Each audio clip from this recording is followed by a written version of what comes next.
Welcome to the 127th episode of the Supernatural Occurrence Studies podcast. So damn paranormal. My name is Jason Knight, host of the show, and with me, as always, is Oscar Spector at your service. Producer extraordinaire and podcast co-host. Well, Oscar, what has been going on over the last 2 weeks since we released our Winchester Mystery House episode? Oh, when you said Winchester, I got a flashback of like Supernatural, because like the Winchesters, we would never talk about that show on this show. Like, what are you? And then you mentioned the rest of the. Oh, right, the lady with the black house, giant house of doom. Okay, no. So this is a fun little time in of the year for me, for two reasons. One is maybe the least boring one or the most boring one, but all the holidays giving out. My favorite holiday just passed, Halloween, so it means that the rest of the landmark stuff from my year are coming up. And by that I don't mean just Christmas, guys. I mean my birthday, Lexi's birthday, and our anniversary comes up between now and New Year's. Man, you better open that pocketbook. That's what I'm saying. The pocketbook is broke. That's how you know what I'm saying. So I have to be creative. That's what you do. But besides that, it's boring. But the other thing, the small thing that I never really mentioned, and this happens about a year around this time. My friend and friend of the show, Lukash. Luke, he's one of our patrons. Yes, right. Oh, yes, right. He is. That's right. He's going to appreciate this then. He does like annual or somewhat annual spring cleaning of his own shit. Okay. What I mean by cleaning is that he takes out, like, he's very into he's read books and seen movies, documentaries about people like getting rid of their things to tidy up their life, right? Making their life less difficult, less cluttered. Think of that way, right? He's anti, what are those people that harbor and that collect things a lot? What are they called? He's anti-hoarder. Hoarder, thank you. He's anti-hoarder, right? He hates that. He used to be that all the time. I grew up knowing him like that. And like he has so many games and movies and God knows what, and on top of piles of things. So like that means he gets rid of things. So over the year, are you going to go shopping at Luke's house? I already did. I'm bringing the pile over to myself right now. So he gave away, yeah, he gave away some stuff. Well, not gave away. He sold it to me at like $2 a pop or something. I bought from him the entire Blu-ray season of Community. Oh, I don't need it. I've seen it many times, but I don't have the Blu-ray series of it, so I have it now. Nice. The 6-movie collection of Mission Impossible on Blu-ray. Wow. I love those movies. I got 3 other single movies that are Children of Men, Glengarry Glen Ross, and nice. Predestination. All on Blu-ray. Sorry, what was the last one? Predestination. Predestination. I don't know that one. Oh man, you gotta see it. It's so good. Ethan Hawke. It's a time bending kind of movie, time traveling movie. Okay, very good, very good. But yeah, so that's there you go. This is the time of the year where he's like, I'm getting rid of stuff. Do you guys want something? It's just send us like tons of pictures of all these things, and I'm obviously picky, but he always has like a few in there. I'm also getting another one. He bought Doctor Sleep on Blu-ray. Oh, so what he does is that he gets the Blu-rays and he just gets the digital copy for his iTunes, right? Because they come with that nowadays, right? They've been that way for years now. Right. And he gets the digital copy and he doesn't care about the physical copy. That's the whole point. He's tidying up. He wants less things. The reason he buys Blu-rays is because they're cheaper than buying them directly online only. Really? Online they tend to be like $15 easy. Sometimes it's a little less, sometimes more. And on Blu-ray, he bought it for $4 because it's like a year-old Blu-ray now. Oh, shit. He bought it for $4, got it way better for his price, and I'm getting it for like $1. So like everybody wins. Everybody's a winner. I love this. Everybody's a winner. So I got Dr. Sleep, but just not yet. So yeah. Well, that's exciting. It's stupid, it's a dumb little thing, but it's a fun little thing. Absolutely. And I could totally relate to Luke with the decluttering stuff. I hate clutter. Makes me so that's probably the biggest fight my wife and I have. Oh, really? Yes, is just clutter in the house. Just of all time, like if you collect all the fights and their topics, this will be the number one topic. It's a big one. Is there like a close second, or is the second one so far down? I would say the second one is so far down. Wow. Yeah. So we're strong as a couple, right? But that clutter thing, it It literally affects my mood. It affects my attitude. If I could sleep or not, it makes me insane. I'm a big believer. Just because you have space, that doesn't mean shit has to go in that space. Leave it alone. Leave it fucking empty. It's fine. It looks great. And my wife, she's not the most tidy person. Katie, I love you. But she knows. I call her Hurricane Katie, right? Yeah. And it fucking makes me insane. But so I relate with Luke. I get it. Everyone should declutter their lives at least once a year. I like that idea. Yeah, so that's what he does. Like I said, he based it off all these books are famous about decluttering your life, right? Being simpler. I gotta say also that Lexi is on this. Hurricane Lexi, same boat as you. Okay? Hurricane Lexi. That reminds me of a joke in the movie Traffic. Remember Traffic? Oh, I do. Yes. Even Soderbergh movie. Joke is it's a little sexist, but here's the joke. You know why hurricanes are named after women? Because when they come in, they're wet and wild, but when they leave, they take your house and your car. That's just a direct quote. You just reminded me of that. Anyway, she's the same. Clutter right now. This table full of her bottles, like an empty water bottle I'm looking at, and another one there, dude, a can of Bacardi. Oh, I'm skeeving out already. And obviously, I immediately want to take it off, but no. I make her do it. I eventually get her to do it. So you will live with the clutter. Yeah, because I can sleep through it. I don't want it, and I can clean my own shit. But I can also live. I'm not like an anxiety about it like you are. I know you're way more about it than I am. Yeah, it's not like number one. It's becoming the number one argument. It's rising to the top. It's like it's not beating the best yet, but it's on its way. It's a contender. I'm curious how many listeners out there who are couples who cohabitate, do you have the same strife in your relationship when it comes to clutter?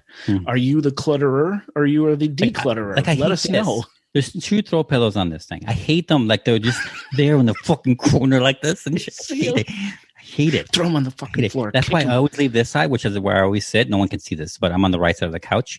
I always sit here, and it's always fucking cluttered. Her side is always cluttered. Her shit is always on her. I would see her homework book sitting right here for weeks on end if I let it. I used to take pictures of her messes. Oh, really? Send it to her while she's at work. Why is this here? No.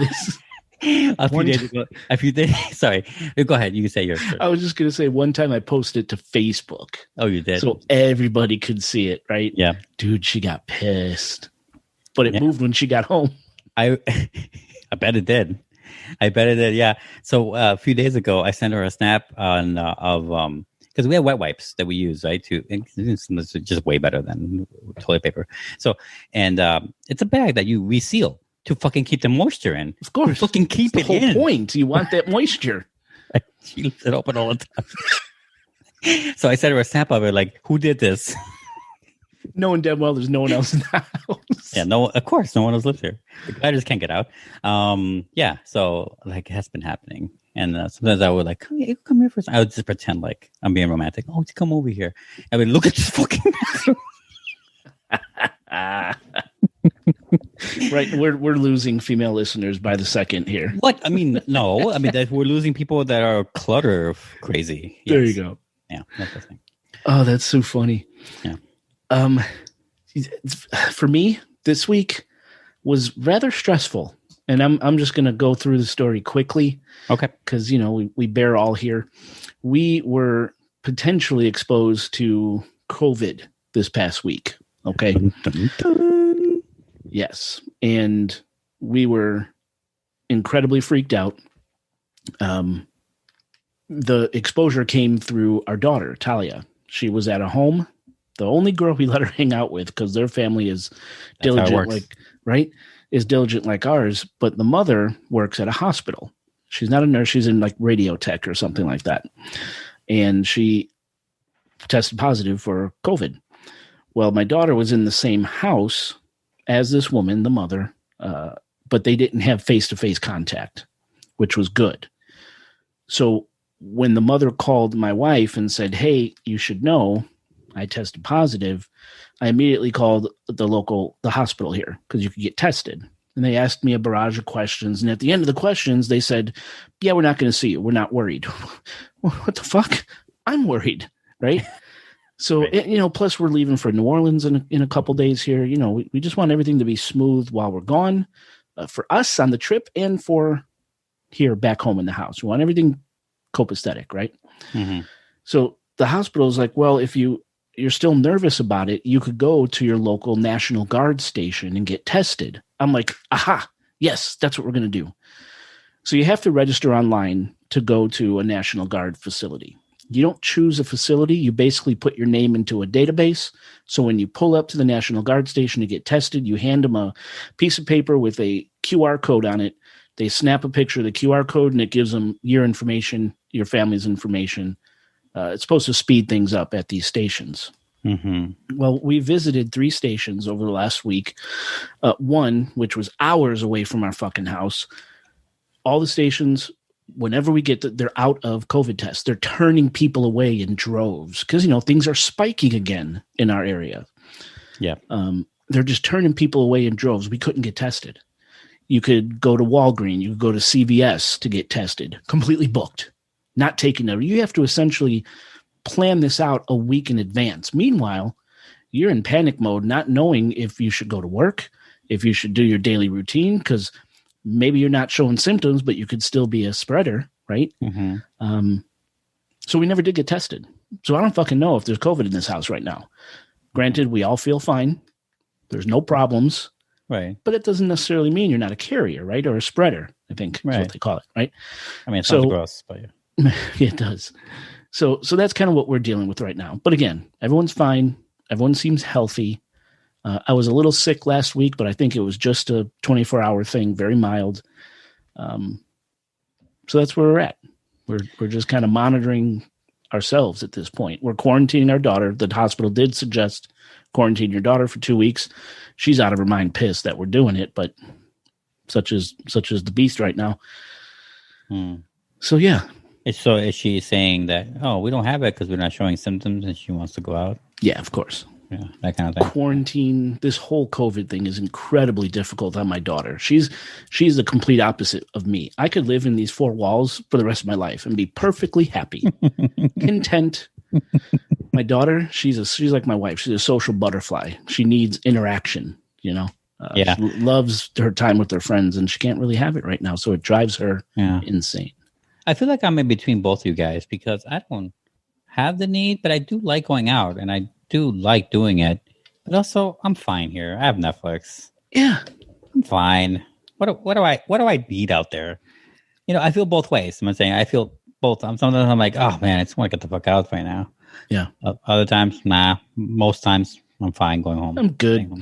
Yeah, I'm good. Good. I think for me, it's more like I can definitely stay indoors all the time, but like if I can't go out, I would. Yeah. See, I'm also lucky I get to work from home, not just because of COVID, but that's how my position changed. Now I'm a home work from home person. So I love getting up in the morning, getting my cup of coffee, going sitting out on the front porch for 20 minutes or a half hour and just seeing all my neighbors whipping around, trying to get to work, getting out of the house, honking at each other because they both backed out of the damn driveways at the same time. And I'm just sitting there like, you're having a ball. You're having a ball. Loving it. You're having a ball. They probably drive by thinking, oh, there's that jobless guy again. Nope, sorry. With a successful podcast. That's right. Making a boatload of money in my By the way, there's nothing more shorts. unattractive than telling people you're a podcaster. Yeah, I could see that. People really are smug about it. I'm just like, if it ever does come up, I'm just like, hey, we do this thing, check it out. That's it. Yeah. I leave it right there. Yeah. Unless we're promoting on the show. Because I'm always like, join our Patreon, right? Yeah. So anyway, that's what's been going on with us. And just barely got this show put together because we've been so preoccupied with shit and running all over God's green earth trying to get tested. Mm-hmm. But we did it. It's here. I think it's good. And before we get into the contact information, I do want to read a new iTunes review that we received. over the last 2 weeks. Yay, listeners. iTunes reviews mean everything to independent podcasters, helps us reach new audience, helps us grow. So we did receive another iTunes rating, and this is a 5-star rating from Knit Tipple. Knit Tipple. And Knit Tipple says, this podcast is intuitive, intelligent, let alone full of charisma and balance. Excellent show to listen to and so very detailed. The show's chemistry is amazing. I love it. We all love it. Keep up the good work. It's pronounced chemistry. Chemistry. Thank you, Knit Tipple.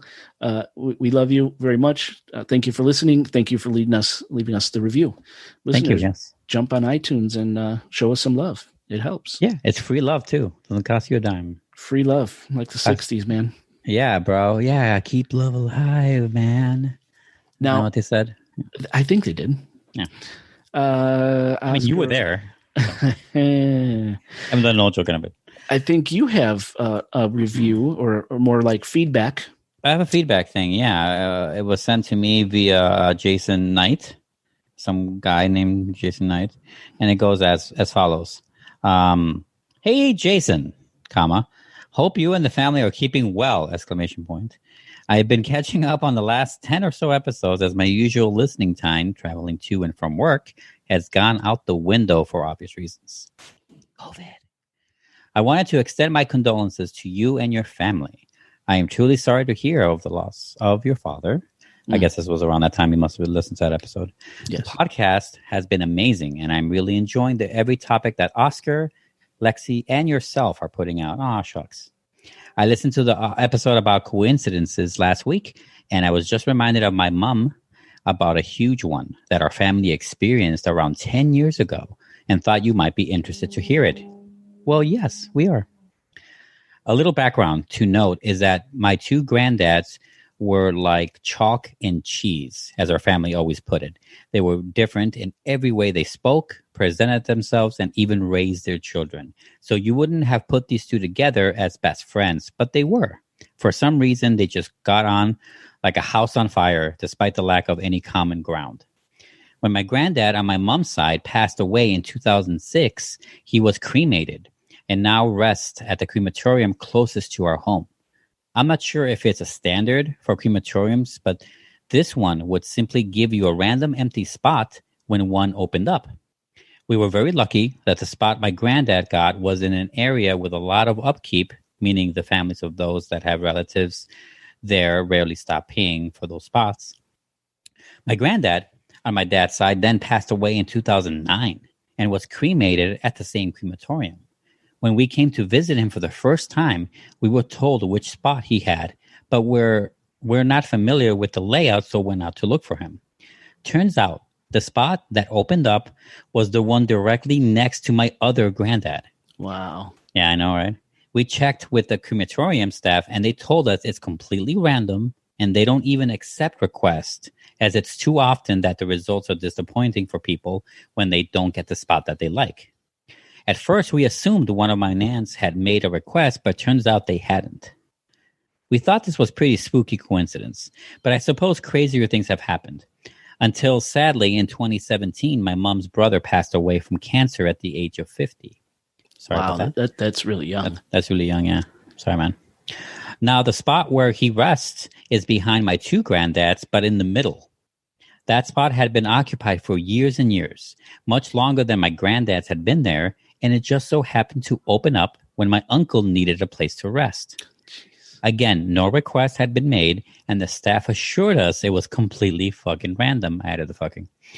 I like saying that. So now, when we go to visit them, we sit on a bench underneath a giant oak tree and see them all at the same time.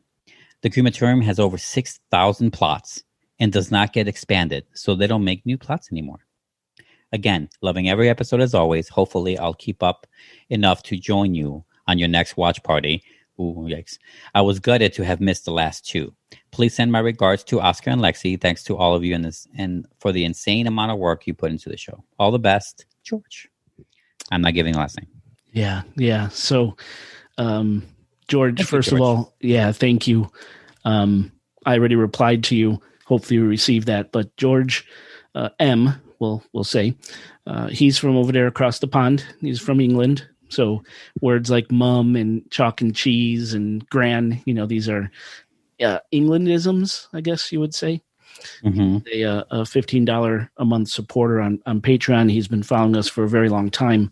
So I wanted to make sure and read his amazing story.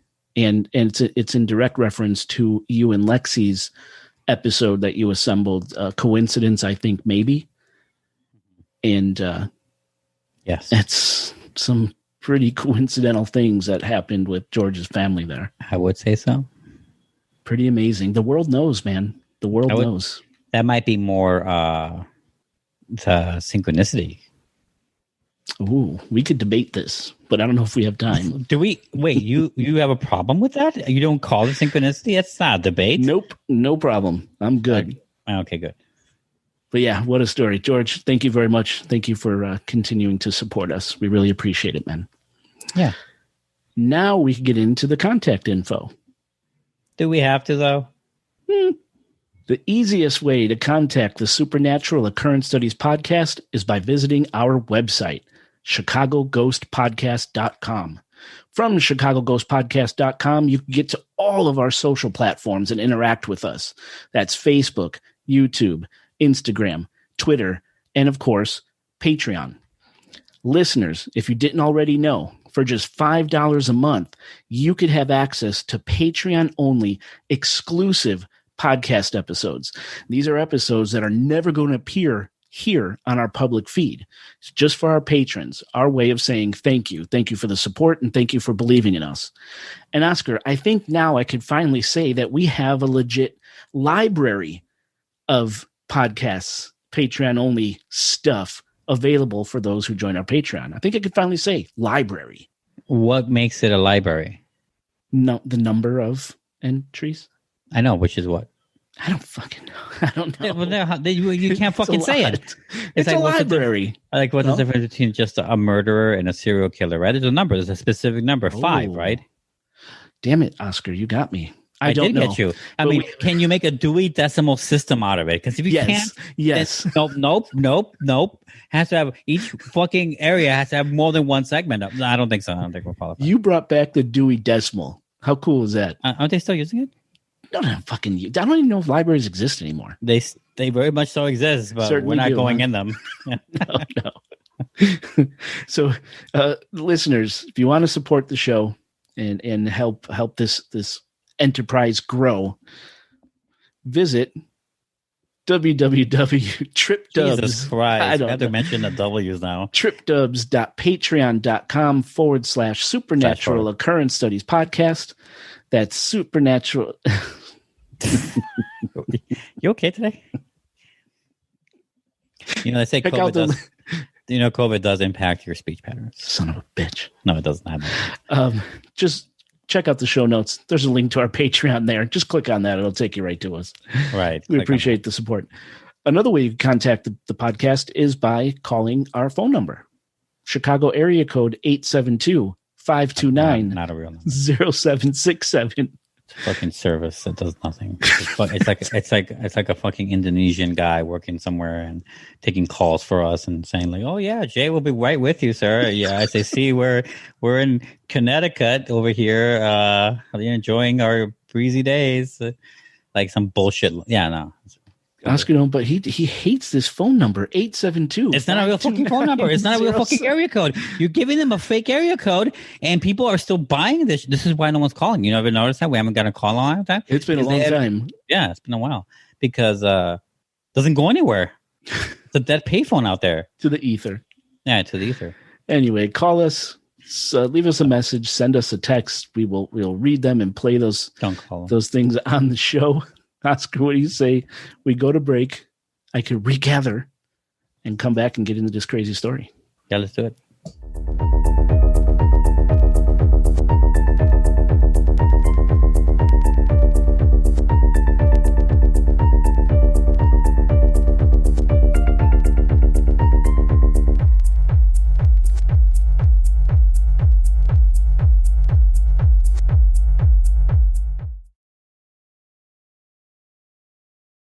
Listeners, welcome back to the show.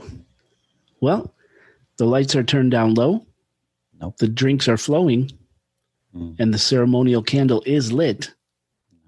Let's start this show. Oscar. Ma'am. I'm the type of guy, I like to think I'm pretty tapped into the world of the paranormal.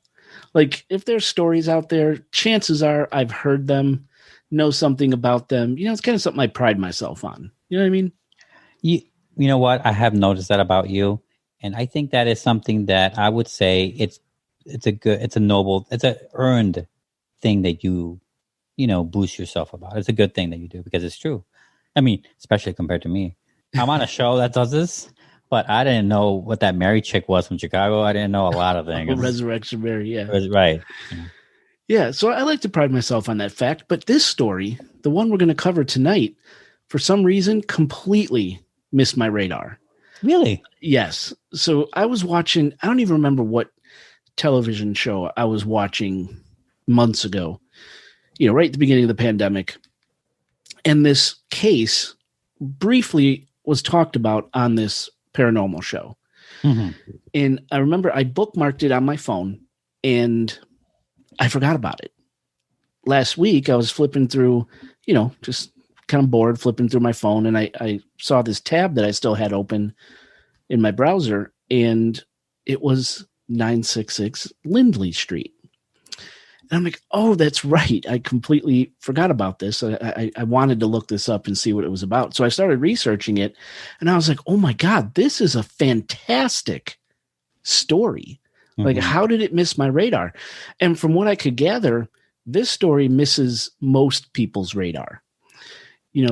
Oddly enough, yes. Oddly enough, right. When it happened, this thing was mega.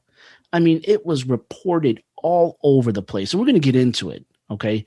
But I think at the end of the day, 966 Lindley Street was ultimately overshadowed by other bigger paranormal cases that were happening around roughly the same time. You had the Enfield poltergeist case, which happened between 1977 and 79 over in London. You had the Amityville Horror, right, up in Amityville, New York, took place 1975. Mm-hmm. And the story we're going to talk about tonight took place just over a couple days. The proverbial shitstorm took place just over a couple days in November of 74. Right. And it quickly died out and then was overshadowed by these bigger cases. You know what that reminds me of? It reminds me of a previous show we did about when we did the Alien Extravaganza trilogy episodes where we talked about that Maury Island incident and how that was super easily forgotten because it happened right before what was to be known as the Summer of Saucers. But unless you actually read into it and wanted to do your research on it, you probably wouldn't immediately know about it. Right. And it's similar. This is like the precursor to a lot of the famous hauntings in America and Americana that would come out. Yeah. Mm-hmm. I would say so. Definitely. Mm-hmm. So based on that fact, I wanted to talk about it and bring it to light because it is, regardless what you think at the end of the day, after this episode's over, if this is real or not, it's a fantastic story. So I had to talk about it. Right? No, you don't have to talk about it, but I understand the feeling like you need to talk about it. Yeah. No, it's a very good idea. I mean, I didn't know about it either. Not at all. Cool. And you've done some preliminary research as well. Yes. So hopefully you could jump in and add your own factoids to this story. But I'm just going to lay it all out. And you let me know at the end of the day if you think this was real or not. Because the verdict is still out. Yeah, the verdict is kind of still out, and I do have some pre-mortem and post-mortem stuff. Pre-mortem is not a word. Don't look it up. Don't fact check me for fuck's sake. I like it. I like exploding like that sometimes. Anyway, but we have yet to mention. I was waiting for you to mention where this happened, and I don't know if that's part of your story or not. But this happened in a little city. What do you call it? A city? It's like a big town. Yeah, like a big town, I'd say. Yeah, maybe like that. Called Bridgeport in Connecticut. Correct. It's in Connecticut. It's in Bridgeport. And I wrote something because it's a very interesting thing when I started researching it. I started and then I stopped. And this is because Jay was worried that we were going to come up with a show. So he was asking me to come in with information on this. I thought I had to do the whole thing, which was like, okay, I'll do it. Sure, I'll do it. I was going to spend all night doing it. And then you told me like, no, I got 10 pages. Like, oh, great. I don't have to. So I stopped researching. I stopped writing it. But I did write a couple things in my funny intro that I'm going to read right now about Bridgeport, Connecticut. These are little fun facts. It supposedly houses 17 billionaires. It sees, right, supposedly. It sees 900 violent crimes per 100,000 people, which makes it a really bad city, by the way. And it has a well-funded park system, earning the nickname Park City. Park City. Yes. I just figure I say this now because I don't know where in the show I will be able to put it in.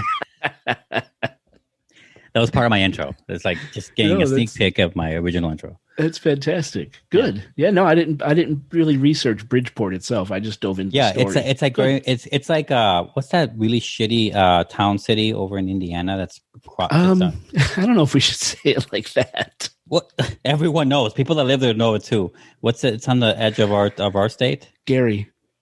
Fucking Gary. It's like the Gary, Indiana of Connecticut, apparently. This is going bad. Why is this going bad? Well, no, it's funny, Oscar. I'll tell you. Listeners, Chicago is a fucked up place too. We have way more murders here. It's okay. It is a fucked up place. Listeners, go to the show notes because I left some photos of the home in question here, 966 and it looks like Lindley a Street house too.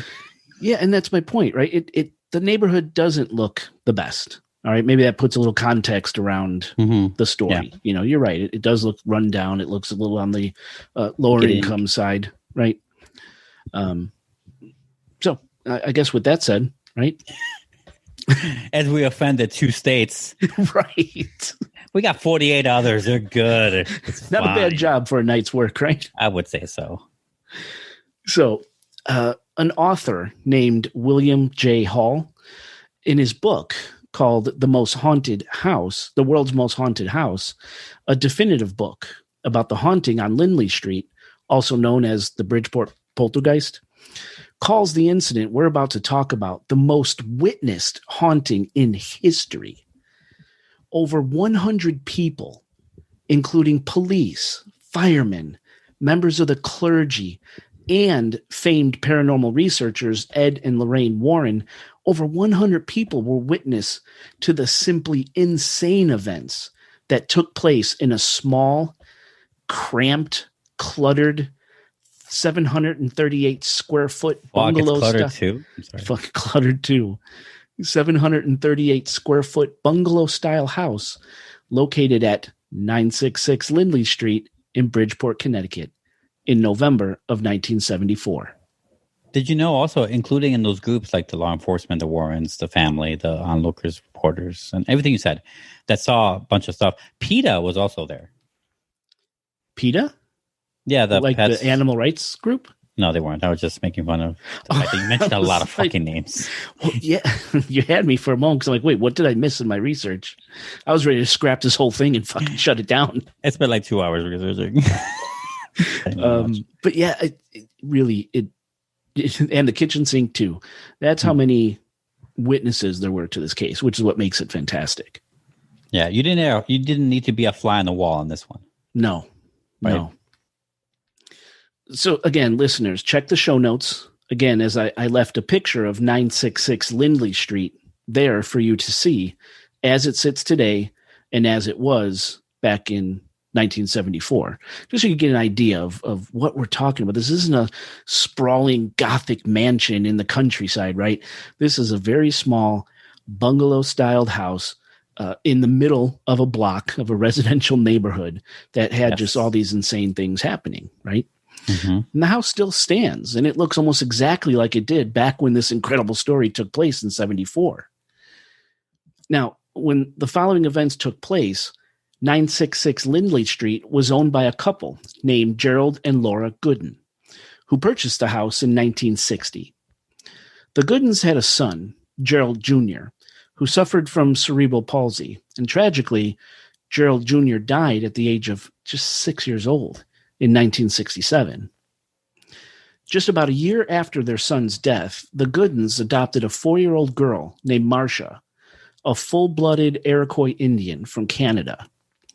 Now, Marcia is pivotal in this story, as many believe that Marcia is to blame, one way or another, for the terrifying events we're about to discuss.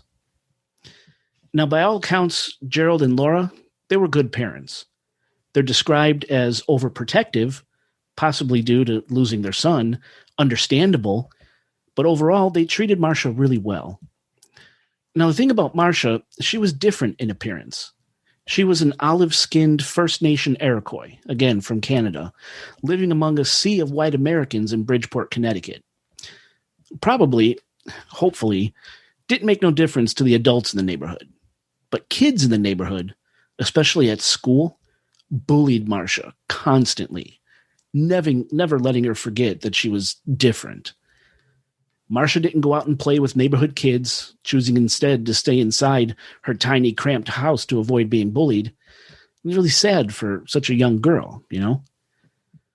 The bullying culminated in Marcia being severely injured when some asshole kid at her school kicked her in the back so hard, poor Marcia had to wear a body brace for quite some time in order to heal. This breaks my heart. Now, this happened about a month before the shit hit the fan at the Lindley house.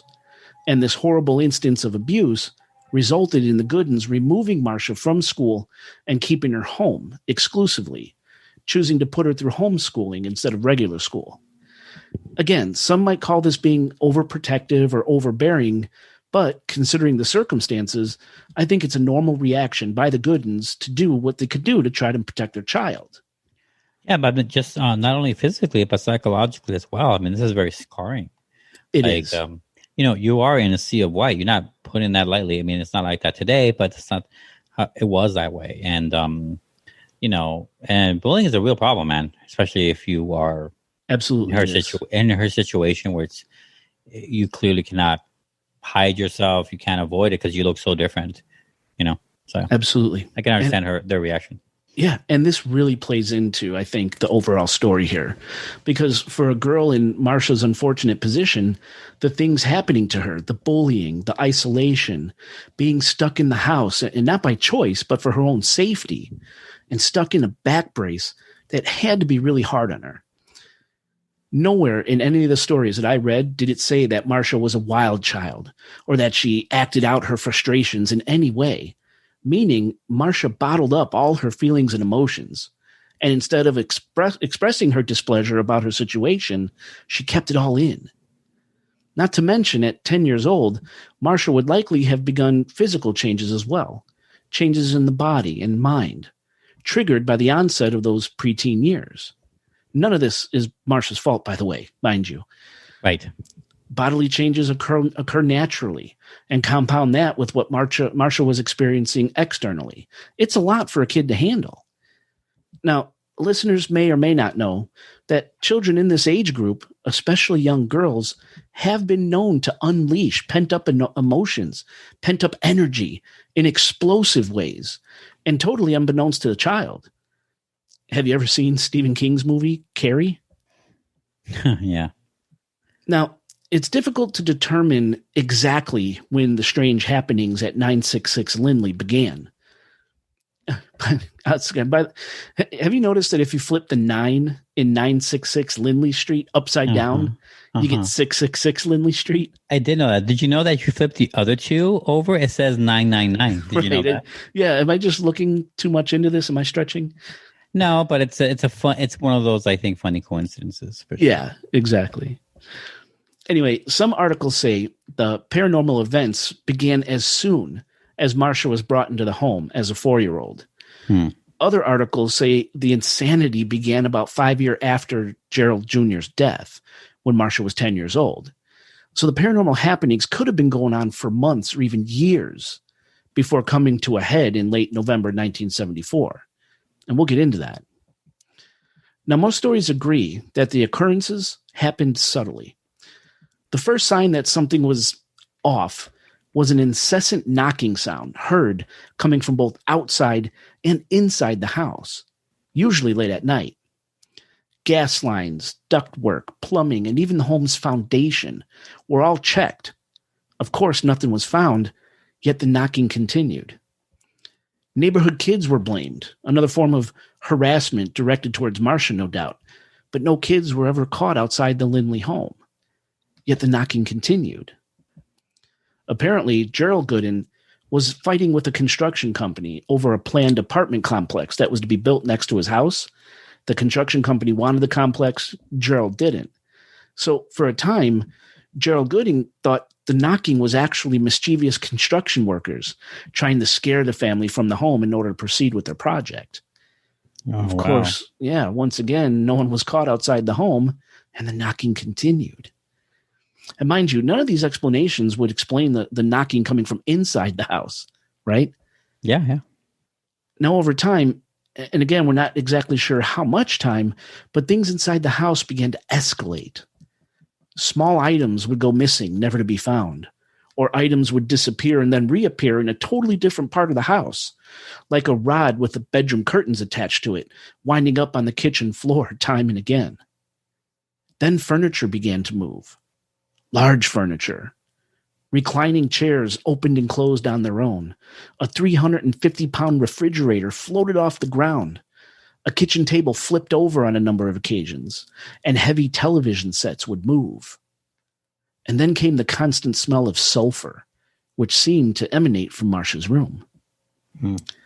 Finally, on the morning of November 25th, 1974, just a few days before Thanksgiving, as Thanksgiving was on Thursday, November 28th in 1974, Gerald witnessed 2 crucifixes and a picture of Jesus Christ pull themselves from the wall of the home, nails and all, and crash to the floor. Taking this as a threatening sign, the Goodens ran outside their home, where they encountered the teenage daughter of John Holsworth, a cop who lived across the street. The Goodens pleaded with the young woman to go get their father, that they needed his help. And when Officer John Holsworth came outside, Gerald yelled that he needed help because something evil was wrecking his house. When Holsworth entered 966 Lindley, he said the house looked like it had been ransacked. Officer Holsworth witnessed the family's 350-pound refrigerator slide across the kitchen floor. He witnessed a large television rotate on its own, and he saw reclining chairs shaking violently. All this without anyone touching these things, of course. And when Officer Holsworth couldn't find a natural explanation for what he had witnessed, he called for backup. When he called for backup, the patrol car quickly arrived on scene. Officer George F. Wilson and his partner, Leroy Lawson, not knowing what to expect, quickly exited their vehicle and entered the home. Now, what the officers encountered when they entered the home, well, here, let's just take a look at an official police reports written by Officer Wilson and Officer Lawson. The reports are dated November 25th, 1974, and they're addressed to Captain Charles Baker of the Bridgeport Police Department. Let's look at Officer George Wilson's report first. His report references, quote, the strange occurrences at 966 Lindley Street, end quote. Wilson's report starts out describing how he and Officer Lawson were out on patrol the morning of November 25th, when they answered a call about an unknown disturbance at 966 Lindley Street. Officer Wilson goes on to describe in his report that when he and his partner arrived on scene, the inside of the house looked like someone had completely ransacked it. Wilson wrote that he was told by the homeowners, the Goodens, that strange things had been happening in the house. Furniture moving on its own, things falling off the walls, basically all the things I've described leading up to this day.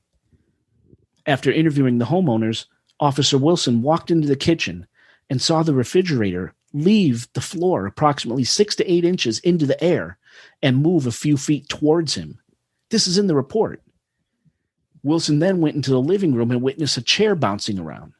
I'm assuming it's one of the reclining chairs, as they seem to be a target of this paranormal phenomenon. Right. And this is kind of funny. Wilson wrote in his report that he initially thought something natural was happening in the house, like a gas leak or termites, believe it or not. So well, the mind does that sometimes, you rationalize immediately as something else. Yeah, you try to make sense of this craziness, right? Right. So the officer called the fire department, and inspectors came out. The fire department arrived, and of course, nothing was found. Wilson wrote that he spent about 4 hours inside the house that day. He claims in his report that he saw a large TV make a 90-degree turn and face itself towards a wall. He wrote that he witnessed a large, heavy wooden bureau or dresser bounce up and down. He wrote that he witnessed a crucifix, which was nailed into the wall, vibrate and then pull itself free from the wall and crash to the ground. He wrote that a picture fell from the wall and nearly hit his partner, Officer Leroy Lawson. Wilson also wrote that he witnessed 3 different reclining chairs change position and move to different locations in the living room, and he witnessed a large clock in the kitchen fall to the floor.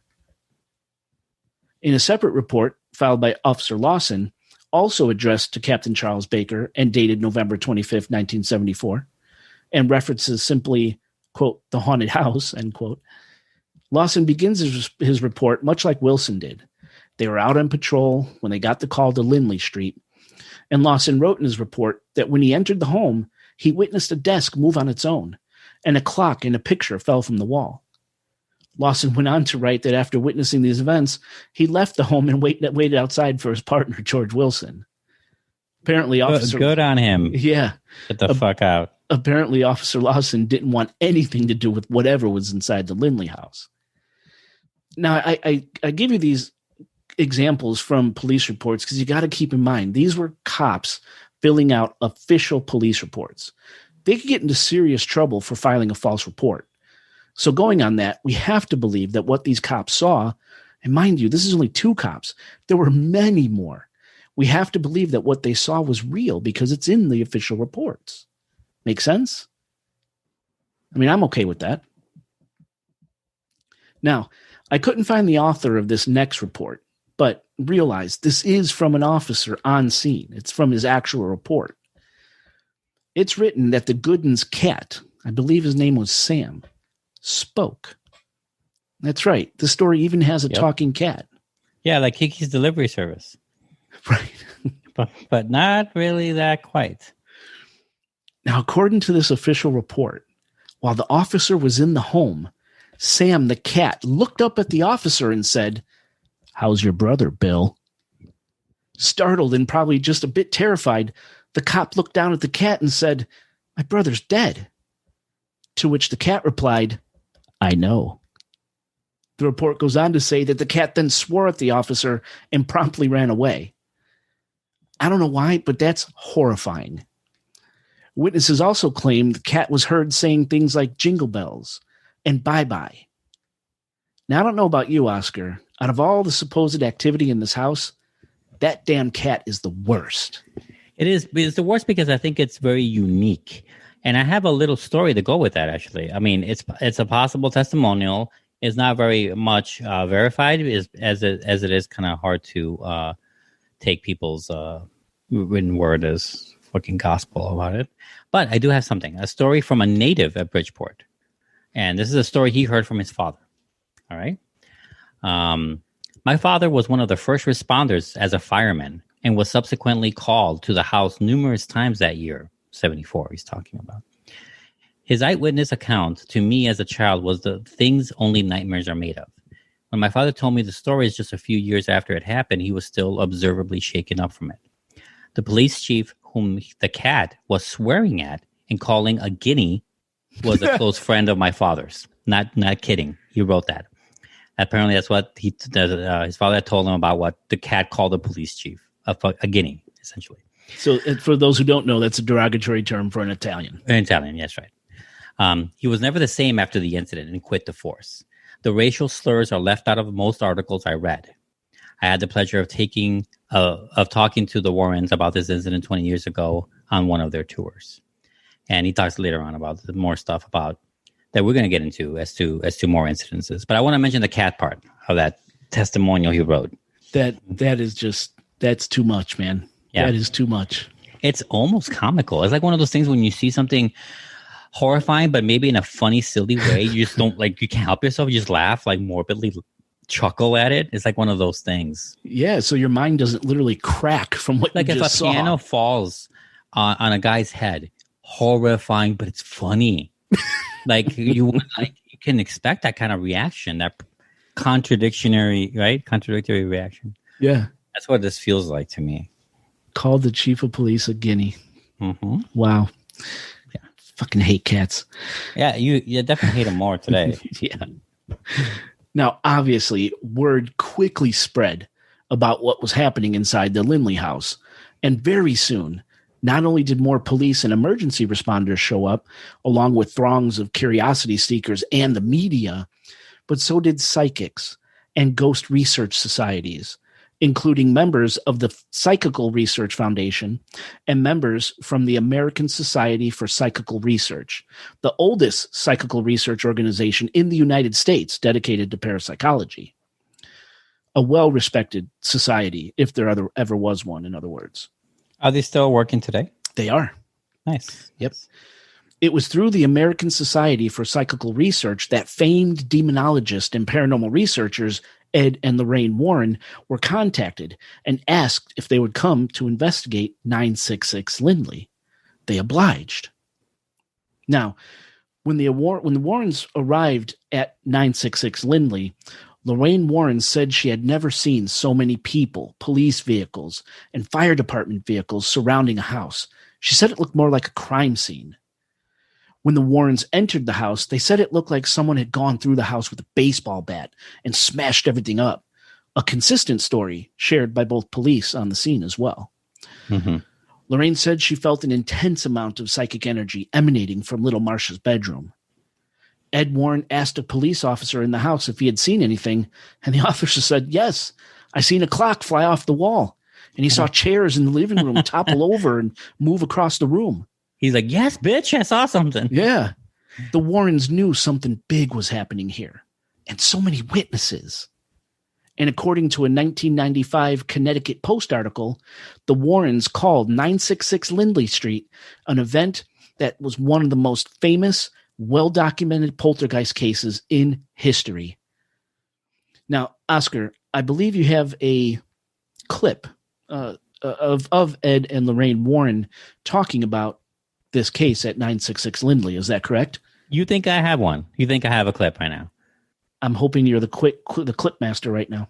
Okay, then I am. They do. Everyone but one man, I don't know who the one man was, but he was corrected by his officer, the lieutenant that was there. Every one of these police officers, when myself and the priest walked in, they knelt down and asked for the priest's blessing. They asked for his blessing. Yes. Their guns, Tony, their nightsticks, nothing could help them against the forces that they were witnessing in that house. They were frightened, and they wanted the priest to bless them. That man, Lawson, I long since forgot him. And Ed and I are coming out of a medical building a few months ago, and he said to Ed and I, he's retired now, he's working as a guard at a medical building, and he looked at Ed and I and said, "Lindley Street, Bridgeport." Wow. And I walked up, and on his shirt was... It said Lawson? Leroy Lawson, and I was... Why don't you say hi to Leroy out there? Then? Hi, Leroy. I was very impressed meeting him after all these years. I like to say that I know patrolmen are credible people, and I know because I used to be a police officer years ago. I know that when they see something and they document it, they're not making this up. When they do a police report, they can get fired or arrested for making a false statement to their police department. So I know these are legitimate. These are legitimate reports. Now, Ed, you said to me that the patrolmen believed it. The patrolmen saw it. The patrolmen are honorable. But what did you tell me about the chief? All right. I think all the problem came in because of the fact that we had between 10 and 15,000 people in that area. They had barricades set up. One busload of police officers would get out, another would get in. They had 24-hour shifts around the clock. I knew this wasn't going to last. Lorraine and I were in that house for almost 3 days and nights. We watched as furniture moved around, smashed, broke. People came in and witnessed this, firemen, priests. what annoyed me was the fact that on that third night, we went home. We had to take our showers, get something to eat, get some clean clothes. In the morning, on the radio it was a hoax. The little girl did it.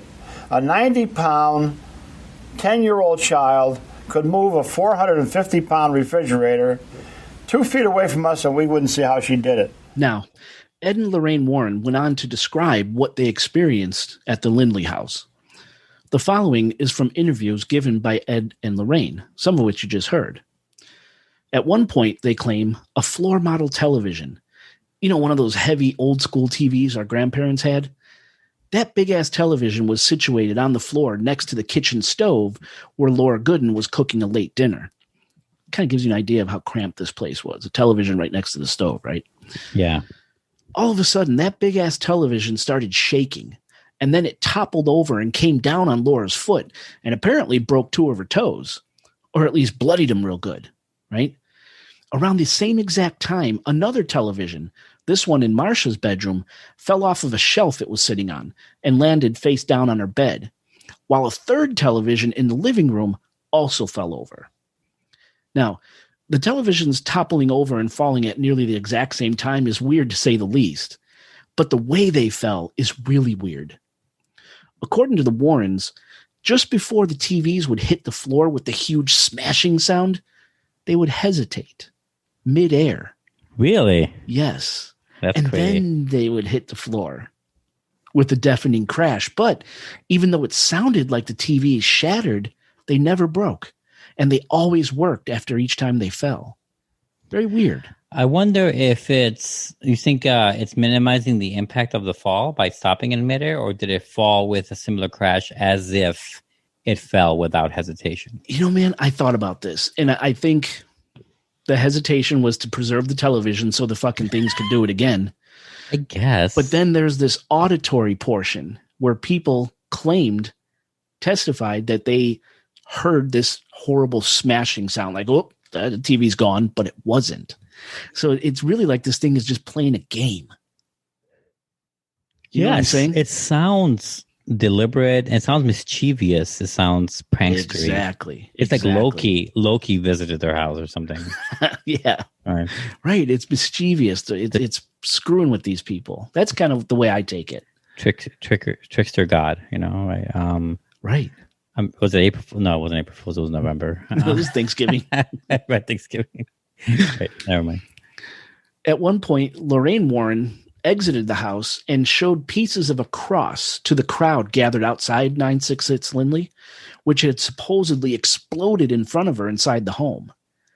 Now, this probably didn't do anything to quell the excitement and anticipation of the throngs of people gathered there, but that's what she did.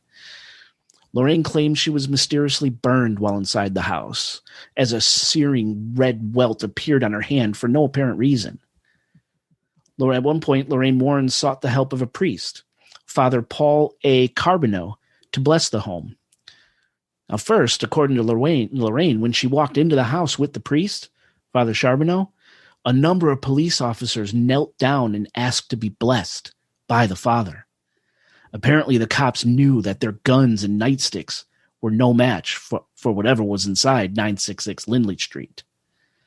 Second, the Warrens reported that every time the priest reached for his vials of holy water to begin his house blessing, the vials would mysteriously tip over and spill just before the priest could grab them. And it's unclear if the house was ever actually blessed by Father Charbonneau at all. It's like whatever was there wanted no part of that. Now, at one point, in front of a number of witnesses, the thing inside the Lindley house, the thing causing all this chaos, revealed itself. Witnesses said it resembled a large, cohesive assemblage of smoky, yellowish-white gauze, a mist, and it appeared, and it separated itself into 4 entities. It said that one of the entities picked up Marcia and threw her across the room, and she slammed into a wall. Everyone who witnessed this attack on Marcia ran out of the house and into the rain and into the horde of people waiting outside. And this wasn't the only time poor Marcia was the victim of a violent paranormal attack. Police witnessed a reclining chair that Marcia was sitting in go sliding quickly across the living room floor and come to an abrupt stop, effectively flinging Marcia out of the chair and onto the floor. At another point, one of the reclining chairs flipped over, and a number of police officers couldn't right it. It was as if the chair was being held down by a very powerful, unseen force. Incredible events like this went on for about 3 or 4 days from what I could tell. Just a crazy high number of credible witnesses watching, documenting as some of the most powerful paranormal activity ever encountered unfolded before them. Now, the death of this story was brought about because it became so popular. Keep in mind, The Exorcist had just assaulted theaters less than a year earlier on December 26, 1973, right? Yeah, I mean, it's still a source of why people even start researching the paranormal. Yeah. It's still like a great sort of like, oh, that inspired me to do this, right? You know, like that. You hear that a lot. Poltergeist is one of those iconic things that works as well today as it did back then. Exorcist, you mean? Yeah. The Exorcist, right? The movie, right? Yes. When news stories about the supposedly true haunted happenings at 966 Lindley Street broke, thousands of people gathered outside the Goodens' little home, hoping to catch a glimpse of the strange happenings inside. And apparently, some curiosity seekers got exactly what they came for. In a picture of the original Lindley house I have in the show notes, you can see 2 white cement planters shaped like swans flanking the house's front door. Witnesses claim that while they were standing outside the house, to their amazement, they saw those 2 heavy cement swans slowly turn and face each other.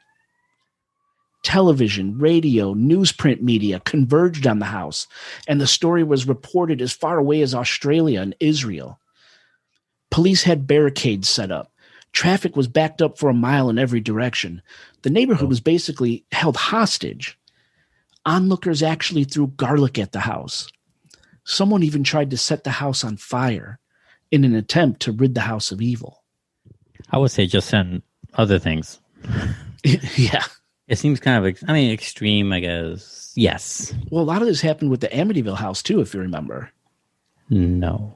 The same kind of media attention, throngs of people attacking the house, trying to take pieces of the house. It's coming back a little bit. I think, that makes sense. I remember a little bit now. Yeah. So this was just a shit show, okay? Yeah. Now, in response to all the attention, the unwanted attention, police were stationed outside 966 Lindley Street 24 hours a day. Mm-hmm. A busload of police would show up to relieve another bunch of cops who would then board the empty bus and go home to rest before having to do it all over again the following day. Yeah. Ah, man. Yeah, it was pure insanity. Now, for Bridgeport Police Superintendent Joseph A. Walsh, all this craziness, this circus in his town was no good. It had to end. And end it did when on November 28th, 1974, Superintendent Walsh declared to the media that the events being reported at 966 Lindley were in fact nothing more than a well-orchestrated hoax perpetrated by 10-year-old Marcia, and that Gerald and Laura were in on the ruse, and that the case was officially closed. Period. End of story. Walsh claimed that it was in fact little Marcia who caused the supposed ghostly events. Marcia knocked on walls. Marcia kicked over the televisions with her toe when no one was watching. Marcia knocked things off the walls. Marcia caused Sam the cat to talk because, get this, she was a ventriloquist. Marcia is what you're saying. Yes. And apparently Marcia could levitate 350-pound refrigerators and move furniture when she wasn't in the room or even in the house. But let's not talk about that, right? Oh, wow. Yeah, well, yeah. Now remember, just a month prior, Marcia was severely injured by that asshole kid at her school and wound up in a body brace. Yet Walsh was claiming that she's well enough to lift furniture and appliances and strong enough to flip televisions and throw herself halfway across a room into a wall. Come on, man, really? It's just the way it is. It's the way it works for a lot of humans or people that don't want to believe or want to throw it away. It's just, gotta blame someone. Like it's gotta fall on someone, right? It's like someone always pays, right? You think of that. It's like one of those things. Yeah. Yeah, and Walsh's objective really worked, because after the news broke that all the paranormal happenings at the Lindley house were fake, no one ever questioned the quote-unquote official story. People lost interest, and the story quickly died, and things somewhat returned to normal on Lindley Street. And the haunting at 966 Lindley was largely forgotten to time. So weird. Now, since that time, a story has come out which says that either Bridgeport Police Chief Charles Baker or Superintendent Joseph Walsh, or maybe both, concocted a plan to send a few cops to relay a message to the Gooden family. Supposedly, the family was told that if they didn't go along with the hoax story, police protection would be removed from the scene, and the family would be left to the mercy of the throngs of people waiting just outside their front door. Well, of course, when put like that, it's hard not to believe that the family wouldn't go along with the hoax story, right? Yeah. Now, over the years, the Goodens claimed poltergeist activity still happened inside the home from time to time. At first, police were sent to investigate, but this time they never found anything. And eventually, the calls from 966 Lindley stopped. Eventually, Marcia moved out of the home. Initially, it was said that she left to seek unspecified treatment. But Marcia, too, just like the story itself, was, for the most part, ultimately lost to time. The Goodens attempted to sell their home, but their house never sold. Gerald and Laura Gooden remained on Lindley Street and remained mum on the events that transpired there in the mid-'70s for the rest of their lives. They were still living there in 1987 when the condos that Gerald opposed in 1972 were built. Now, really quick, if you look at the current photo of the Lindley house that I left in the show notes, you can see that this condo building or apartment building was built, but quite a ways behind 966 Lindley and not next to it. So I guess Gerald Gooden won that fight after all. Good for him. Yeah, right. Now, Laura Gooden died in 1993 at age 68 in a car crash. Gerald Gooden died of natural causes just 4 years later. He was 78 years old at the time of his death. And curiously, their adopted daughter, Marcia, the center of the Lindley Street poltergeist activity, we'll call it, was not mentioned in either Gerald's or Laura's obituary. And I'm not exactly sure what that means. I wonder if that's a case. Well, I guess you said not when Laura's, right? Because who died first? Laura was first in the car crash. So Gerald didn't, because aren't they, the bereaved in charge of that? Kind of. Yeah, the bereaved themselves or immediate family, yes. Right. So it is surprising that he wouldn't if he knew the whole time and defended her adopted daughter and all this stuff. Right. I wonder if there's some sourness that we don't know about that happened in the aftermath, right? And that led him to, right, to leave her out of the obit. Right. Same thing with his wife. Same thing with his. Because you always read it, survived by, right? Yes. I can see after him, maybe extended family didn't give a shit about that, or I can see that more easily than, that he did, that he couldn't do it. I can see it. Yeah, it's kind of hard. It's weird. It's strange. I wonder, it is definitely a little bit of a mystery because we just do not know. No, we don't know much about Marcia after she left the home. No. But we did find some things about Marcia Gooden. Did we now? Yes. Now, mind you, Marcia Gooden, that's MarciaGoodin. Yeah, they're from the Good and Plenty franchise, actually. They are. I like Good and Plenty, too. They're legacy kids. Actually, they're called that because they're family descendants from the Good and Plenty franchise, which are terrible candy that you always avoid in Halloween. Oh, I love Good and Plenty. And, because you're old. And listeners, so you know, none of that's true. Just so you know. Yeah. No, none of that's true. Right. That's how it works. Sarcasm works. You say it dryly. Yes, so Marcia Gooden, right? MarciaGoodin. That Marcia Gooden wound up changing her name to Marcia Godin. MarciaGodin. So she changed her name slightly after leaving her house on Lindley Street. I wonder why so subtly. Not big. Yeah, I don't know. Okay. I did read something that Godin, the Godin, was. No, excuse me. There was some misspelling on her birth certificate when she was adopted. And I think Godin was an original spelling. It had something to do with the birth certificate, why she made this subtle change. I should have wrote that in and I didn't. It had to do with her birth certificate. Now, it said that Marcia went back to Canada to try and locate her biological parents, and that she dealt with multiple sclerosis and epilepsy over the years. Marcia Godin, at just 51 years old, and that's really young, was pronounced dead of apparent natural causes on February 10th, 2015, at Med Center Hospital in Shelby, Ohio. So ultimately, she wound up in Ohio. Marcia was never known to give interviews after leaving her house on Lindley, so the truth about what happened there really died with Marcia. So that begs the question, what the hell happened at this tiny house on Lindley Street in November 1974? If indeed the events told in this episode are in fact true, and this family really did have this plague thrust upon them as witnessed by over 100 people, then in my opinion, the family suffered from a poltergeist, centered around and either manifested by or drawn to 10-year-old Marcia. I have no idea if a quote-unquote poltergeist or noisy ghost is the physical manifestation of a person's energy. Think of the bottled-up turmoil Marcia was going through, and think of instances of psychokinesis or telekinesis, or a person's, Marcia in this case, their ability to manipulate the physical world without touching it, or even being present in the general vicinity where phenomenon occurs, often without the person even knowing they're doing it. Nor do I know if a poltergeist is actually a free-flowing, free-thinking, non-corporeal thing that's drawn to people and energy like Marcia's.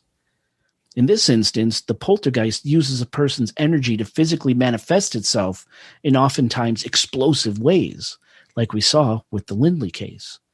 Flipping furniture, throwing dishes, touching or hitting a person, auditory manifestations like knocking or scratching sounds, physical attacks, stuff like that. It seems like poltergeists are like ghost plus. Yeah, really. Right? Yep, Think of it that way. Absolutely. It's like they leveled up or leveled down, depending on if it's like a tragedy. Yeah. So here in this instance, where this free-flowing, free-thinking thing is using Marcia's energy, she's the conduit through which an actual being or ghost or energy or spirit or whatever you want to call it can contact the physical world. That's what I think happened. I think Marcia was the key. Whether she produced the phenomenon unknowingly by herself, like psychokinesis or telekinesis, or if an outside agent acted through her, that's the real question here. Unfortunately, we'll never know the answer. Probably not. Let me ask you a question about poltergeist. What do you think of when you hear the word poltergeist? What's the first thing that comes to your mind? Well, I mean, obviously, first thing that comes to my mind is the movie, right? Because I love the movie. It's the first thing Anything that comes specific to my mind. From the movie, if so? I really like the way you put Ghost Plus. Yeah. I do, because all of the manifestations in that movie were just so over the top, and that's really what a poltergeist is. It's just a dickhead. Yeah, it's so over the top. Dickhead. If it's a huge disturbance slash a sphere of fear on your life, or if it's something funny if you are an onlooker or if you don't care. Yeah. You know what I mean? You can see them both ways. I can almost laugh at some of this stuff, but also not laugh if I live there. You know what I mean? Right. You can enjoy it if it's not your house. It's like, I don't have kids, as you see kids running around like, oh, look at this. But you don't know that behind the scenes, that mom is going through hell. It's kind of like that. What I think of first it's always like that clown scene in the movie. Ooh, yeah. Always. And that takes all of any kind of enjoyment from a haunting out. Immediately. Takes it out. I'm like, fuck this noise. I'm out of here. Right. Like that's the first thing that comes to my mind when I think of poltergeists. Yeah, and again, I love the way you put Ghost Plus, because most ghostly encounters, they're questionable, right? You see it out of the corner of your eye, and you're like, did I really? Nah, I'm just tired. Or you might hear a noise somewhere off in the house. Just something where you can almost just push it off as something else, right? But with poltergeist activity, it is undeniable something is happening, and it could affect a person. It could affect a family. There could be witnesses, like we've seen in this case, and there's multiple types of poltergeists apparently as well. There's the poltergeist like this, where it's manipulating physical objects. There's fire poltergeists. There's water poltergeists. There's even something called the punching poltergeist that actually it's known to hit people, right? Yeah. So right. They don't just move things; they move people. Yeah. And what I thought was interesting about this story is they said that yellow gauzy mist, when the thing appeared, when it finally revealed itself, split itself off into 4 different entities. And one of them picked up Marcia and threw her across the room and into a wall. I wonder if there were different types of poltergeists in this one dwelling. You had your physical one, that's the punching poltergeist, one that threw her. You had, the poltergeist that was kind of the trickster, where it would move things, hide things, and make a TV sound like it busted, but it really didn't, right? Just kind of like a cat knocking shit off the shelf, just to be annoying. So I wonder if there are multiple types of poltergeists in this single, small, tiny, cramped home. And, that's another thing too. Home, energy, chi, clutter. We opened the show, making jokes about clutter. Wow. It said that how everything comes full circle, right? It does, yeah. It said that homes that have just severe clutter also cling, negative energy clings within that clutter and could hide within that clutter. Same thing with negative spirits, if you will, could hide amongst that clutter. Clean it out, get rid of it, open your house up to free-flowing energy, positive energy. Does that make sense? It does. Actually. This house on Lindley Street, not only was it small, but it was chock full of stuff. A lot of place for negativity to build up and hide. Yeah. I don't know, but no, I like that. I really like that idea, actually. But the way you put that, because we don't know what. It just seems like they, on top of being Ghost Plus, like they don't seem to be. I know that's a strange question. I'm trying to think of how to ask it. They don't seem to be anchored to just a place sometimes. They seem to be anchored to different things. Like they have a different set of rules. A person. It could be a person. I feel like it also could be an object. It could also be it's not just a person, probably. I feel like, I don't know. I just feel like it's really an upgraded form. It's a poltergeist from a ghost. It really fits much better than I think, as I'm thinking about it. How they can just do way more, and it seems like the main difference between a poltergeist and a ghost is that a poltergeist has no humanity. Okay. Anymore. Interesting, and that was one of the questions I posed, right? Sociopathic ghost. So there you go. Whether this thing is free-flowing, free-thinking, does it have a consciousness, in other words? Right. So you're saying maybe it's just this blind kind of... Yeah, angry, evil? What are you seeing? I don't know if I want to say evil, because evil would have a design. There's a certain thing, like killing them. There's maiming. There's a lot of, torturing their psyche like this. And in funny ways, I don't know. It feels like, and obviously this is just one case we're talking about. I know that a lot of poltergeist activity is similar, right? It is. But, and I'm sure there's slight variations, but I think it seems like it just doesn't care.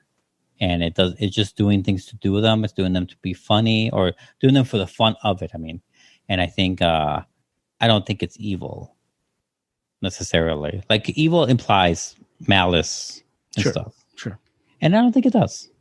Even in this case. Even with the crucifixes exploding and the pictures of Jesus falling and Marcia going flying. If you see the humans looking at it and praying to it, you're gonna make fun of it.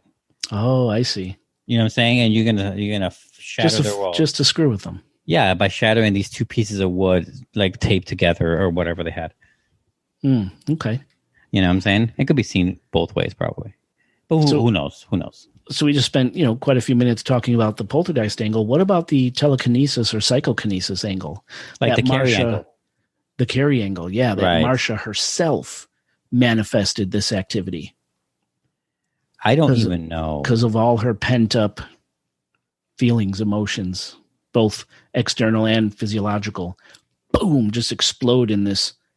And there's documented cases of this stuff happening, right? I mean, this is supposedly a very real thing, telekinesis, psychokinesis. Yeah, that's why we haven't really done that in the show yet. We haven't. Not that we're like avoiding it necessarily. It just hasn't really come up. No, it hasn't. I guess it hasn't come up. I'm writing that down right now. That's my pen. That's your James Bond weapon. That was my old bones cracking. Psychokinesis.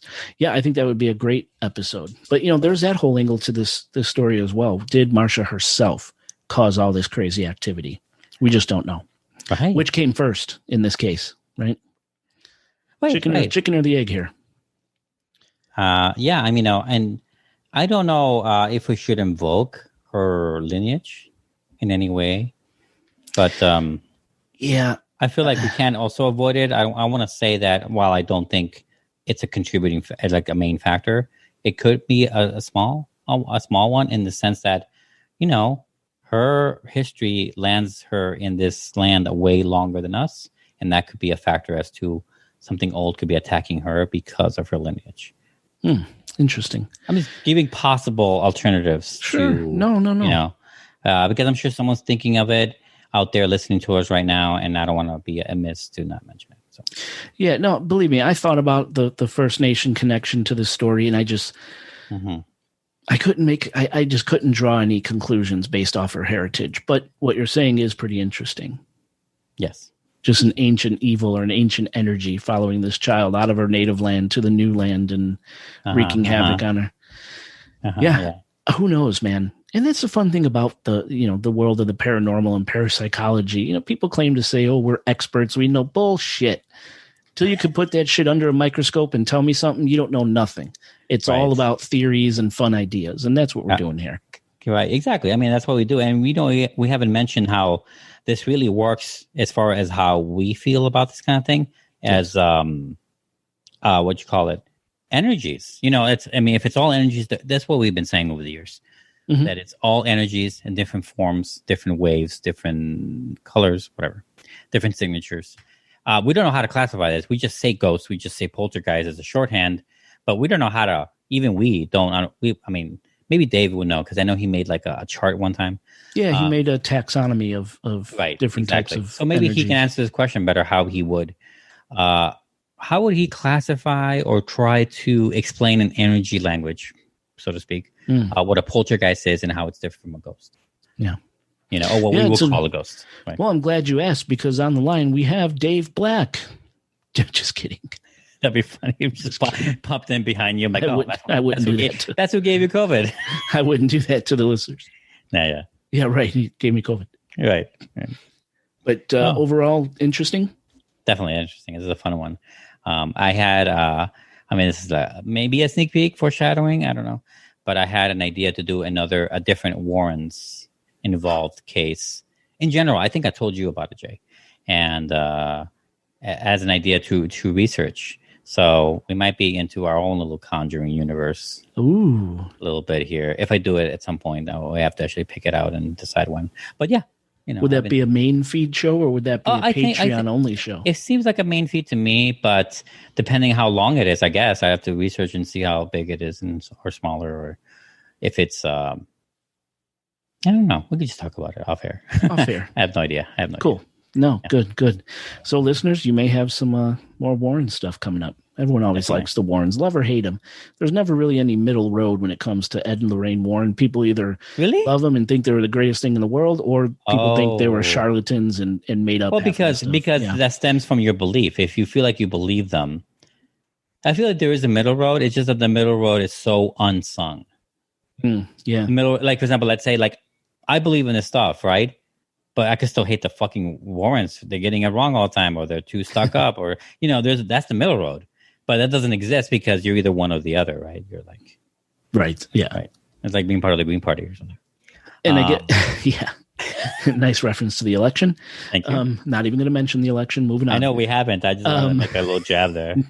I love jabs. It's funny, the story kind of concludes with apparently the Goodens and the Warrens had a big falling out, and the Goodens wound up throwing the Warrens out of their house and said, "Do not come back here."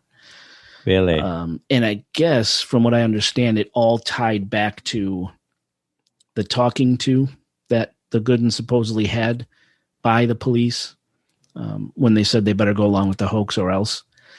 I guess apparently sometime during that talk, or shortly before or shortly thereafter, the police told the Goodens that the Warrens were making up stuff to help bolster their careers, and the family lost their minds and threw them out.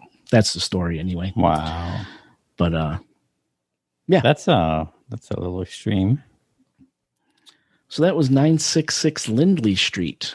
I hope everyone enjoyed it. Oscar, do you have any final comments? No, I don't. I wanted to. There's just so many things. A lot of people came out like after all this, and when the internet came about in the 90s, 2000s, and around 2000, from 2005 to 2015 or something, people would bring this story back, or like bring it back through the book, right? The William Hall book. And rediscover it, and then do another article or a piece or something and rewrite it. This is where I started a lot of my research, because they were easily accessible. And I found a lot of people like talking about like that one thing I quoted from that dude, for the guy who lives there still in Bridgeport. There's a bunch of those about the cat who called him a guinea. Guy, that's the guy. Yes. There's a bunch of those actually. There's a bunch of those. You can really find them with the right keywords, and on YouTube, or like on comment sections in blogs or articles, legit articles, whatever, newspaper articles, and you can find them like talking like, "Oh yeah, I lived there. Oh yeah, that's right. My father told me about this story," and then they would always throw in a little detail that no one's really talked about, because they lived there and they probably had way more conversations about it, more in-depth knowledge about it. They've probably driven past it many times, so they have a little more insight. And it's not like they communally talk together about it, but they do provide something if you know how to look for it. So if you're interested more further into this story, because there's so many accounts, I think this is one of the good ones where you can really go to the source of the town itself, and like try to find things that can like paint a better picture. Yeah.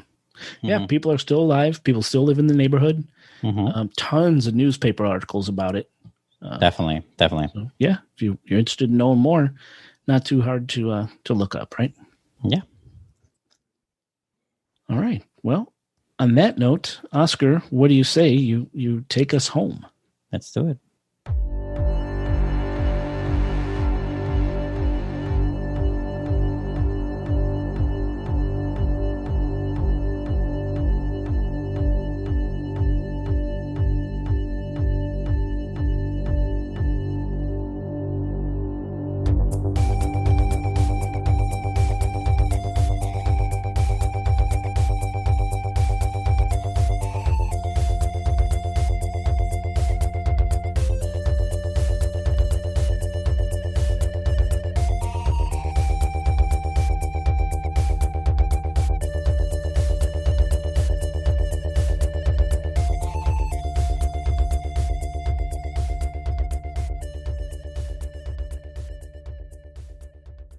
I was going to say something.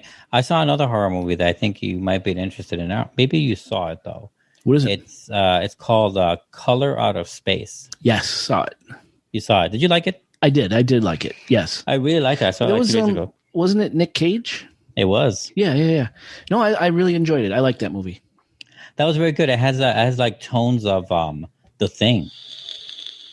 Has like I can see that. Right, with the mixing of the daughter and the son. Oh my God, that was so cool. So fucked up. So cool. I heard also, what a great rendering of H.P. Lovecraft story. Is that what it was? Because I was just going to ask. I heard the book was great or something like that. I guess I didn't realize it was Lovecraft. Never read it. Like I said, that guy writes in such an old-fashioned way, and now he's a racist. So I'm going to be happy to read him. Yeah. But he wrote. He writes. I read the Call of Cthulhu, of course, and I tried reading another one. It was just so hard to get through. Just so hard. I just could not stand that style. Damn. It was just so dry or very boring or something. I just couldn't stand it. I'm sure a great story. I'm sure if I really read it and parsed it out and did it like a thesis, I would understand it way better. I can visualize all these things that people love about him. But I'd rather just stick to what people make about it now. Make movies, make art. I'll love it. But I don't need to read his shit. Got it. Know? Yeah, I like it. I heard it's good. I heard it's a good story, though. And it's really, that's great casting. I love it. It's a good movie. Yeah. Really had fun. Did you see the Nick Cage one? What was it called? Mom and Dad? Mom and Dad, yeah. Yeah. I know you're going to say that. I love How do I that know? one, too. Yeah, I bet you relate to that one. Oh, absolutely. When the fucking son says something's not like, Dad, when do you come? I said something like, when do you come? And he gives him that look like, get the fuck away. Like, why are you talking to me? He has like dad look, but with evil in it. I don't remember the look exactly. 20 times a day, I do that. It was so funny. I might have thought of you when I saw that movie. I might have. Because you're one of the very few friends I have who has children at certain ages. Yeah. Yeah, I think I thought of you in that movie. Yeah, it's such a good movie. You hire that guy for that. Yes. That's who you hire. It's like Mandy. He's been cast. I like lately. That one too. I love Mandy. He's good casting in that one too. Yeah. Although I think he would do better as a cult leader than the hero, but I think it's still good casting. Interesting. I could see that. He's been doing well in the independent circuit. Yeah, man. Like I don't think there's any Nick Cage movie that I'm like that sucked. Like I think they're all enjoyable. No. What? Do you want me to show you? Like there's some really bad. Are you sure you? Like what? Like what's a bad one? You think? Captain Courtney's Mandolin. Oh, I never even heard of it. You're lucky. That's what that is. Is it like a kids movie? No, it's a war movie. Oh, Nicholas. Oh wow, Nicholas. This is the order of most popular IMDb Nicholases. Holt, Brendan, Galitzin. Wait, where's Cage? Why isn't Cage in here? Did I misspell it? Hold on. Wow. Or do you have to say Coppola? Cage should be first. No. What the? Come on. No, here's Cage. Okay. I'm going to find out the actual title because I kind of want you to see it. He's in 106 movies, by the way. Grand Isle, Primal, Kill Chain, Running with the Devil. All of that came before Color of Space, which came out this year, by the way. I think I've seen them all. I think I've seen Kill Chain. Yes, we did. What's Kill Chain about? I have no idea. Oh, I think that's the one. I don't know. You just gave up that way. I don't know because they all kind of blend together after so long. I would say so. He's been in some good movies, honestly, since his downfall. I would say some bad ones for sure, but some really good ones. And Joe, he was good in Joe. I love Joe. Anyway, let me. Yeah, I saw that one. I like Joe. Yeah, Drive Angry was fun. It was bad, but good schlocky fun. Don't remember. Kick Ass. He was great in Kick Ass. Oh yeah. Bad Lieutenant. Have you seen Bad Lieutenant? It's called Bad Lieutenant Protocol New Orleans. Yes, I did because it had New Orleans in it. Yes. I saw it because of the director, who's a very famous German director. Oh, that's why I saw it, but still very good. I'm trying to look up for this movie. You've got to not see this movie. You've got to not see this movie. Yeah, I know. It's a strange sense. Yeah, he made it during, he was still big, I think. Because Windwalker, oh my God, Windwalkers was so bad. You liked Okay, good. I never seen it. Okay. But it's a cool premise. I mean, it's a real thing. So it's called Captain Corelli's Mandolin, 2001. Captain Corelli's Mandolin. It's, let me read the description. It's drama, war, period movie. Yeah. When a fisherman leaves to fight with the Greek army during the World War II, his fiancée falls in love with the local Italian commander. It is awful. It is bad. Walker is also bad. I mean, the movies that are bad that he's known for that are actually kind of good because they're so bad it's good, like The Wicker Man. You've seen The Wicker Man? Oh yeah. Been years, but yeah. Like those are watchable because it's so bad it's good. But there's a lot of really bad, like you can't even finish it bad. Oh. The other one is it's coming up soon on Prime. The Expanse is coming back. So I wanted to get into that. I wish I did. It is so effortless. I mean, it's like I call it the Game of Thrones in space. Wow. But Game of Thrones in space just take all the magic and fantasy out at science and future. Really? And that's what it is. All these characters, the same core group. You meet there's other group of characters on different planets. Where you think of different Lannisters over here and the whatever over there. Yeah. And there's a wide ongoing problem with aliens and this big like doom hanging over humanity's head, and while they were bickering with each other, exactly like Game of Thrones. Wow. Like it's all right. so it's I mean, it's like the broad strokes are similar, but the details are all different. Was it Prime? Was that Prime or? It is Prime. They picked it up. It used to be a sci-fi Okay. show. Okay. They did the first 3 seasons before they canceled it, like idiots. So, but apparently Bezos was a big fan. He bought the rights and made season 4 last year, and season 5 is coming out this year. And being so I'm way Prime, behind. yeah. But like I said, it's effortless. Like I wish I was behind. I wish I hadn't seen it, and I could watch all 5 seasons for the first time today. And it, and like my brother, I got my brother to start watching it, and he said it took him a while because the first season is definitely more beginnings and whatever. But I don't know. I liked it from the beginning, but with him, it took him a season. But it is season 2 and on that really, really picks up, which I know seems like a daunting thing to get into if you're expecting it to get way better in season 2. But I loved it from the beginning, so I had no problem. All right. But season 5 is coming out, and the great thing is that the writers of the books, because it's based on books like Game of Thrones, the writers of the books are making the show, and they haven't stopped writing. They're not G. Martin. Gurm. Yeah, Gurm. They're not Gurming it up. Yeah. So, but otherwise, everyone's good. Everyone's in good mood. Everyone's in good spirits. It was. I'm sure the kids are excited to stay away from their parents for a while. I mean, Jesus, every day with you guys. Yeah, they haven't said as in many words, but I could see it for sure. I could fucking sense it. I'm all the way over here. I think we both need a break from each other, all of us. Yeah. But how about you guys? What's been going on? Let's see. There is something big, but I'm gonna wait on the next show for that one. The next show? Yeah, in 2 weeks. Like it'll be more solidified by then, and it's has nothing to do with. It's just personal news, I guess. So it's just like we'll see. What? Personal news. It could be fun. That's one of those time will tell. So I want to be able to tell the story correctly. Okay. Mm-hmm. So there's that, which is nothing. I just basically teased you and said, okay, finish yourself off, bitch. Finish yourself off. Yeah. Well, we had the Halloween party by then, speaking of COVID. Yeah. How did that go? It went well. More people than I thought came. Oh, really? Yeah. Well, because, like I said, I invited a bunch of people knowing that a good chunk wouldn't come. And I was right. A good chunk didn't come.